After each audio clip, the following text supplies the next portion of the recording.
শুভ সকাল সবাইকে।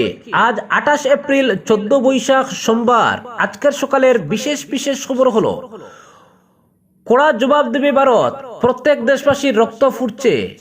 মন কি বাত অনুষ্ঠানে বললেন প্রধানমন্ত্রী নরেন্দ্র মোদী। বিশ্বের যেখানেই সন্ত্রাসের নেটওয়ার্ক থাকবে ভারত ধ্বংস করবে, বললেন মুখ্যমন্ত্রী হিমন্ত। বিলওয়াল ভুট্টোর মন্তব্যে তীব্র প্রতিক্রিয়া মুখ্যমন্ত্রীর। যুদ্ধ হলে ধ্বংস হবে পাকিস্তান, দাবি মার্কিন গোয়েন্দা সংস্থার। পাকিস্তান সমর্থন, ফেসবুক পোস্ট শেয়ার করে কাটিগড়ায় আটক আইনজীবী।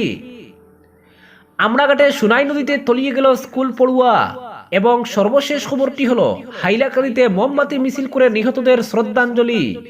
এবারে শুনুন বিস্তারিত খবর। পহেলগাঁওয়ে নৃশংস হত্যাকাণ্ডের পর ক্ষোভে ফুঁসছে গোটা দেশ, প্রত্যাঘাতের প্রস্তুতি নিচ্ছে ভারত। এই আবহে রবিবার মন কি বাত অনুষ্ঠানে ঐক্যের বার্তা দিলেন প্রধানমন্ত্রী নরেন্দ্র মোদী। বললেন, সন্ত্রাসবাদের বিরুদ্ধে লড়াইয়ে সবচেয়ে বড় শক্তি ঐক্যবদ্ধ ভারত। গোটা বিশ্ব দেখছে এই হামলার পর পুরো দেশ এক সুরে কথা বলছে। 140 কোটি ভারতবাসীর এই একতাই আমাদের সবচেয়ে বড় শক্তি। সন্ত্রাসবাদীদের যে কোনোভাবেই রেয়াত করা হবে না, পহেলগাঁও কাণ্ডের পরই তা জানিয়েছিলেন প্রধানমন্ত্রী। গত বৃহস্পতিবার বিহারের মধুবনীতে সরকারি অনুষ্ঠানের মঞ্চ থেকেই মোদী জানিয়েছিলেন, কাউকে রেয়াত করা হবে না। প্রত্যেক জঙ্গি এবং তাদের প্রত্যক্ষ ও পরোক্ষ সহযোগীকে খুঁজে বের করে মারা হবে, কল্পনাতীত শাস্তি দেওয়া হবে। এদিনও সেই একই বার্তা দিলেন প্রধানমন্ত্রী। তিনি বলেন, ভারত সন্ত্রাসবাদের কড়া জবাব দেবে। প্রত্যেক ভারতীয় রক্ত ফুটছে। কার্গিল থেকে কন্যাকুমারী পর্যন্ত ছড়িয়ে রয়েছে সুখ ও ক্ষোভ। প্রত্যেক ভারতীয় নিহতদের পরিবারের পাশে আছেন। এটা শুধু পর্যটকদের উপর হামলা নয়, দেশের শত্রুরা ভারতের আত্মাকে আক্রমণ করার দুঃসাহস দেখিয়েছে। সন্ত্রাসকে গোড়া থেকে নির্মূল করার সময় এসে গিয়েছে। এদিন মন কি বাত অনুষ্ঠানের প্রথম 6 মিনিট টানা পহেলগাঁও প্রসঙ্গেই বলেন প্রধানমন্ত্রী। পহেলগাঁও হত্যালীলার কড়া নিন্দা করে মোদী বলেন, জঙ্গি হামলায় কেউ ছেলে হারিয়েছেন, কেউ ভাই, কেউ আবার জীবন সঙ্গী। কেউ বাংলায় কথা বলতেন, কেউ কন্নড়, কেউ মারাঠি, কেউ আবার উড়িয়া বা গুজরাটি ভাষায়। 140 কোটি ভারতীয় আজ শোক স্তব্ধ। তার মধ্যে ক্রমশ সন্ধে ফিরছিল কাশ্মীর, শান্তি ফিরছিল, স্কুল কলেজ খুলছিল, গণতন্ত্র মজবুত হচ্ছিল। এসব দেখে ভয় পেয়ে জঙ্গিরা পহেলগাঁওয়ে পর্যটকদের উপর হামলা চালিয়েছে। এই হামলা তাদের ভীতু মনোভাবেরই প্রতিফলন। প্রধানমন্ত্রীর কথায় কাশ্মীরে শান্তি ফিরছিল, স্কুল কলেজ খুলছিল, গণতন্ত্র মজবুত হচ্ছিল। তবে এসবে কোনো লাভ হবে না বলেই দেশের শত্রুদের হুঁশিয়ারি দিয়েছেন প্রধানমন্ত্রী মোদী। গোটা বিশ্বই সন্ত্রাসবাদ নির্মূলে ভারতের পাশে থাকার বার্তা দিয়েছে বলেও জানান তিনি। বলেন, পহেলগাঁওয়ে জঙ্গি হামলার পর বিশ্বের বিভিন্ন প্রান্ত থেকে সমবেদনা আসছে। বিশ্ব নেতারা আমাকে ব্যক্তিগতভাবে ফোন করেছেন, চিঠি লিখে ঘটনার নিন্দা করেছেন। আমি বিশ্বাস করি সন্ত্রাসবাদের বিরুদ্ধে এই লড়াইয়ে গোটা বিশ্ব একজোট হয়ে ভারতের পাশে থাকবে। পরবর্তী খবরটি হলো, বিশ্বের যেখানেই সন্ত্রাসের নেটওয়ার্ক থাকবে ভারত ধ্বংস করবে, বললেন মুখ্যমন্ত্রী হিমন্ত। বিলওয়াল ভুট্টোর মন্তব্যের তীব্র প্রতিক্রিয়া মুখ্যমন্ত্রী। পাকিস্তানের নেতা বিলওয়াল ভুট্টো জারদারির ভারত বিরোধী মন্তব্যের তীব্র প্রতিক্রিয়া ব্যক্ত করলেন মুখ্যমন্ত্রী হিমন্ত। তিনি হুঁশিয়ারি দিয়েছেন, জম্মু ও কাশ্মীরের পহেলগাঁওয়ে নৃশংস জঙ্গি আক্রমণের ভয়ঙ্কর জবাব দেবে ভারত। এর থেকে ভারতকে কোনো অবস্থাতেই প্রতিহত করা যাবে না। জাতীয় নিরাপত্তার ক্ষেত্রে ভারতের আপোষহীন প্রতিক্রিয়ার কথা উল্লেখ করে মুখ্যমন্ত্রী বলেন, যেখানেই সন্ত্রাসবাদী নেটওয়ার্ক থাকুক, প্রধানমন্ত্রী নরেন্দ্র মোদীর নেতৃত্বে ভারত সন্ত্রাসবাদী নেটওয়ার্ক ধ্বংস করবে। ভারত সিন্ধু জল চুক্তি স্থগিত করার পর বিলওয়াল ভুট্টো ভারতের বিরুদ্ধে ক্রমাগত প্ররোচনামূলক বক্তব্য রেখে চলেছেন। এ ধরনের ভারত বিরোধী বক্তব্য সম্বলিত একটি ভিডিও সামাজিক মাধ্যমে শেয়ার করেছেন বিলওয়াল ভুট্টো। আর এতে রেগে অগ্নিশর্মা হয়েছেন আসামের মুখ্যমন্ত্রী হিমন্ত। এক্স হ্যান্ডেলে বিশ্বাসঘাতকতা এবং হিংসার দীর্ঘ ইতিহাস তুলে ধরে মুখ্যমন্ত্রী পাকিস্তানের তীব্র সমালোচনা করেছেন। মুখ্যমন্ত্রী বলেন, পাকিস্তানের বিশ্বাসঘাতকতার এক দীর্ঘ এবং জঘন্য ইতিহাস রয়েছে, যার ফলে বিলওয়াল ভুট্টোর দাদু দিদা সহ বহু মানুষের মৃত্যু হয়েছে।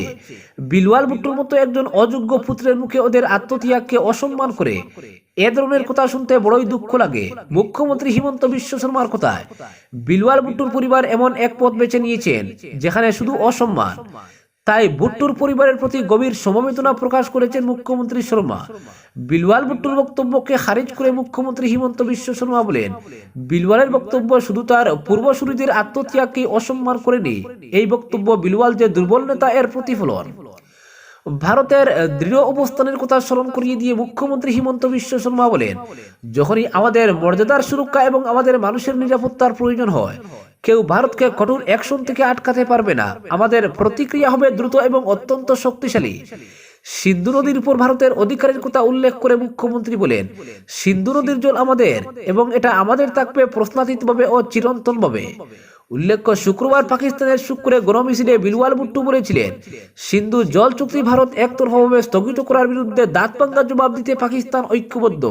তিনি ঘোষণা করেন, শুক্রের সাহসী জনতা একটি স্পষ্ট বার্তা পাঠিয়েছেন যে সিন্ধু নিয়ে আমরা কাউকে দর কষাকষি করতে দেব না। সিন্ধু আমাদের এবং এটা আমাদের থাকবে, হয় আমাদের জল এই নদী দিয়ে বইবে, না হলে তোমাদের রক্ত। বিলওয়াল ভুট্টোর এই মন্তব্যে কড়া প্রতিক্রিয়া ব্যক্ত করে মুখ্যমন্ত্রী বলেন, পাকিস্তানের বিশ্বাসঘাতকতার দীর্ঘ এবং জঘন্য ইতিহাস রয়েছে। এটা বিলওয়াল ভুট্টোর দাদু এবং দিদার প্রাণ কেড়ে নিয়েছে। এটা ট্র্যাজেডি যে এক অযোগ্য পুত্র আজ ওদের আত্মত্যাগকে অসম্মান করে কথা বলছেন। আমি তাকে আমার গভীর শোকবার্তা জানাচ্ছি। এর পাশাপাশি মুখ্যমন্ত্রী বলেন, স্পষ্ট করে বলে দিচ্ছি, ভারতের সম্মান এবং দেশের মানুষের সুরক্ষার প্রশ্নে কঠোর প্রতিশোধ নেওয়া ভারতকে কেউ আটকাতে পারবে না।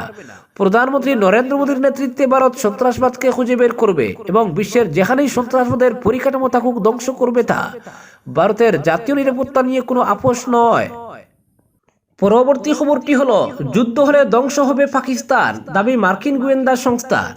পাকিস্তান যতই যুদ্ধে হুঙ্কার দিক না কেন, ভারতের সঙ্গে যুদ্ধ হলে পাক সেনাবাহিনী ধ্বংস হয়ে যাবে চিরতরে, এমনই রিপোর্ট দিয়েছে মার্কিন গোয়েন্দা সংস্থা সিআইএ।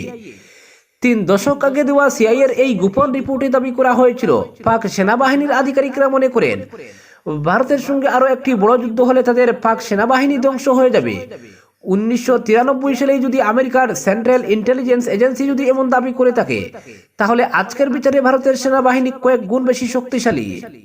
তাই ইসলামাবাদ যতই যুদ্ধের হুমকি দিক না কেন, ধারে বারে বিশ্বের মধ্যে চতুর্থ বৃহত্তম ভারতীয় সেনাবাহিনীর সামনে পাক সেনাবাহিনী কয়েক মুহূর্তের মধ্যে কর্পূরের মতো উড়ে যাবে, এমনটাই মত কূটনৈতিক বিশেষজ্ঞদের। জানা গিয়েছে 1993 সালে ভারত পাকিস্তান 1990-এর দশকে যুদ্ধের সম্ভাবনা নামক সিআইএর এই গোপন রিপোর্টে ভারত ও পাকিস্তানের সামরিক ও অর্থনৈতিক শক্তির তুলনা করার পাশাপাশি দুই দেশের রাজনৈতিক পরিবেশ নিয়ে আলোচনা করা হয়েছিল। রিপোর্টে বলা হয়েছিল, পাক সেনাবাহিনীর আধিকারিকরা মনে করেন ভারতের সঙ্গে আরো একটি বড় যুদ্ধ হলে তাদের সেনাবাহিনী ধ্বংস হয়ে যাবে।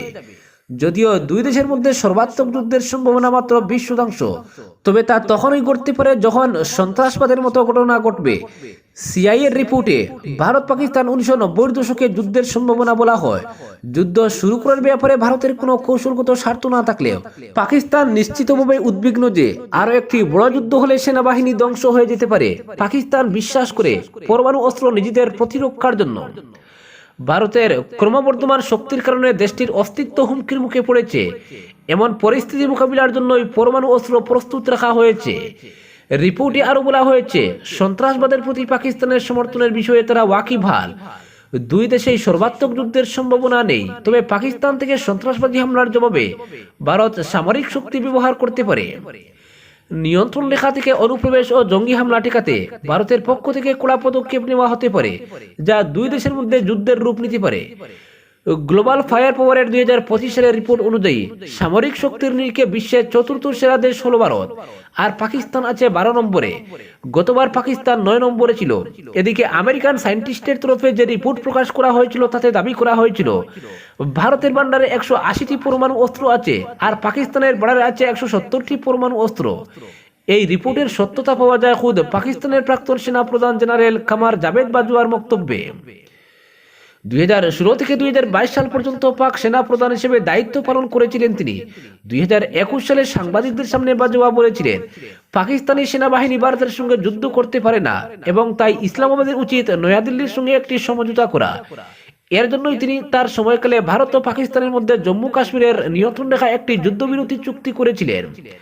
তিনি বলেছিলেন, পাকিস্তানের সামরিক গাড়িতে তেল ভর্তি করার মতো টাকা নেই, যুদ্ধ কি করে করবে। 1971 সালের যুদ্ধে 93,000 পাকিস্তানি সৈন্য ভারতের কাছে আত্মসমর্পণ করে, যা ছিল দ্বিতীয় বিশ্বযুদ্ধের পর সবচেয়ে বড় আত্মসমর্পণের ঘটনা। এ নিয়ে আজও পাক সেনাবাহিনীকে কটাক্ষের শিকার হতে হয়। তারপরেও পাকিস্তানি বারবার গলাবাজি করে দাবি করে ভারতীয় সেনাবাহিনীকে তারা গুড়িয়ে দেবে। তবে যদি যুদ্ধ শুরু হয় তাহলে ভারত ছাড়াও Baloch liberation army, Majid brigade, TTP, Pashtun ইত্যাদি বেশ কয়েকটি পাক বিরোধী গোষ্ঠী পাকিস্তানকে ছিঁড়ে খাবে। তার উপর গুদের উপর বিষ ফোড়ার মতো রয়েছে আফগানিস্তানি তালিবান। তারাও এই সুযোগ ছাড়বে না, কারণ তালিবানিরা পাক আফগান সীমানার ডুরান্ড লাইন মানে না। পাকিস্তানের অভ্যন্তরে কয়েক হাজার কিলোমিটার পাশতুন অঞ্চল আফগানিস্তানি কট্টরপন্থীরা গত ৮০ বছর ধরে দাবি করে আসছে। এ নিয়ে বিভিন্ন আফগান উপজাতি গোষ্ঠী ও পাকিস্তানি সেনাবাহিনীর মধ্যে প্রায়ই সংঘর্ষ হয়।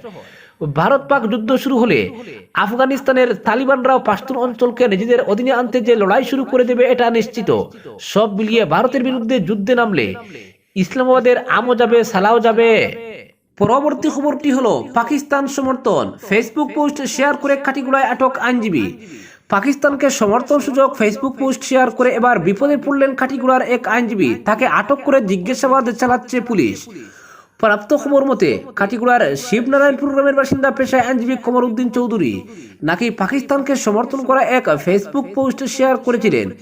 এই অভিযোগে শনিবার রাতে তাকে শিবনারায়ণপুরের বাড়ি থেকে আটক করে পুলিশ। দিনভর জিজ্ঞাসাবাদের পর রবিবার তাকে শিলচর আদালতে হাজির করে পুলিশ। আদালতের নির্দেশে ওই আইনজীবীকে বিচার বিভাগীয় হেফাজতে পাঠানো হয়েছে। পরবর্তী খবরটি হলো সুনাই নদীর জলে তলিয়ে গেল বিনীত বর্মন নামের উচ্চ মাধ্যমিক দ্বিতীয় বর্ষের এক পড়ুয়া। রবিবার দুপুর প্রায় 2টা নাগাদ ঘটনাটি ঘটে আমরাঘাটের সেন্ট ক্যাথরিন গ্রাম সংলগ্ন সুনাই নদীর জলে। উল্লেখ্য, গঙ্গানগর প্রথম খণ্ডের বাসিন্দা বিকাশ রঞ্জন বর্মনের পুত্র বিনীত বর্মন এদিন দুপুরে সুনাই নদীর জলে ডুবে যায়।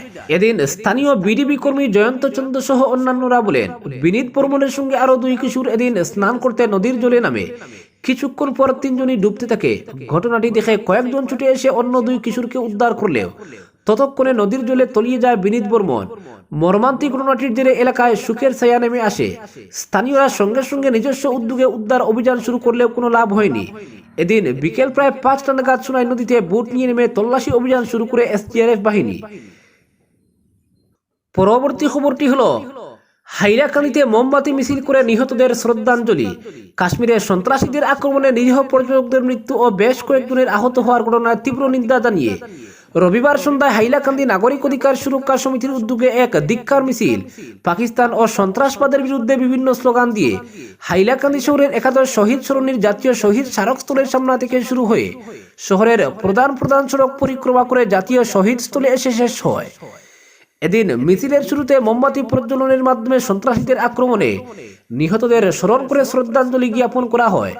পাশাপাশি শোক সন্তপ্ত পরিবারগুলোর প্রতি গভীর সমবেদনা জ্ঞাপন করেন নাগরিক অধিকার সুরক্ষা সমিতির সভাপতি প্রেমাংশু শেখর পাল, সম্পাদক রঞ্জিত ঘোষ, সমাজকর্মী সন্তোষ কুমার মজুমদার, মানিক চক্রবর্তী, নাজিম উদ্দিন মজুমদার, সুদীপ পাল, ডক্টর অভিজিৎ মিত্র প্রমুখ। তারা নৃশংস এই হত্যাকাণ্ডের তীব্র ভাষায় প্রতিবাদ ও নিন্দা জানান এবং ঘটনায় জড়িত সন্ত্রাসীদের কঠোর থেকে কঠোরতম শাস্তি দাবি করে এই বর্বরোচিত সন্ত্রাসী হামলার বিরুদ্ধে পদক্ষেপ নেওয়ার আবেদন জানান। বক্তারা বলেন, এসব সন্ত্রাসীরা মানবতার শত্রু। সরকারের উচিত এদের বিরুদ্ধে দৃষ্টান্তমূলক শাস্তির ব্যবস্থা করা, যাতে আগামীতে এ ধরনের কাণ্ড ঘটানোর স্বপ্নও তারা না দেখে।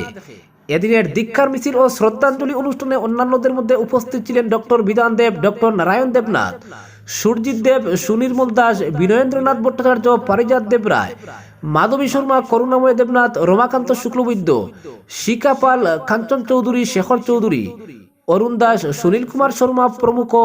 আজকের বিশেষ সংবাদ এখানেই সমাপ্ত।